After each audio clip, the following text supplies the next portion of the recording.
અને ચૈતરભાઈ સાચા છે, કેમ કે સંજયભાઈ સમાધાન પર આવ્યા છે, પણ ચૈતરભાઈ જેલ વેઠી છે અને સમાધાન નથી કરવાના, કેમ કે જેલ વેઠી છે અને આ કેસમાં સંજયભાઈ પોતે આરોપી છે અને ચૈતરભાઈ સાચા છે, છતાં પણ એમને ગુનેગાર છે એવું જણાવવા માટે માફી મંગાવડાવે છે. પણ અમે સખતમાં સખત વિરોધ કરીએ છીએ. અમે સમાધાન કરવાના નથી અને અમને અમને ન્યાય પર ભરોસો છે કે અમારો કેસ હવે હાઈકોર્ટમાં ગયો છે, એટલે અમને ન્યાય મળશે.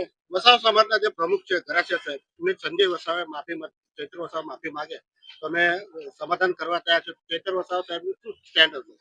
હવે કેમ કે એ લોકો પાસે કઈ પુરાવા જ નથી કે ધારાસભ્ય આવું બિહેવિયર કર્યું છે, તો એ લોકો સીસીટીવી ફૂટેજ પણ જાહેર કરે અને કેમ કે આ લોકોને ખબર છે કે એ લોકો પોતે ખોટા છે, એટલે ધારાસભ્યને નીચે પાડવા માટે એ લોકો માફી માંગવાનું એક કાવતરું રચ્યું છે. ચૈત્ર વસાવા માફી માંગશે કે કેમ? ના, ચૈતરભાઈ માફી ક્યારેય નહીં માંગે, કેમ કે ચૈતરભાઈ સાચા છે. લોકો પણ જોઈ છે, અમારી જનતા જોઈ છે કે અમારા ધારાસભ્ય સાચી લડત લડે છે.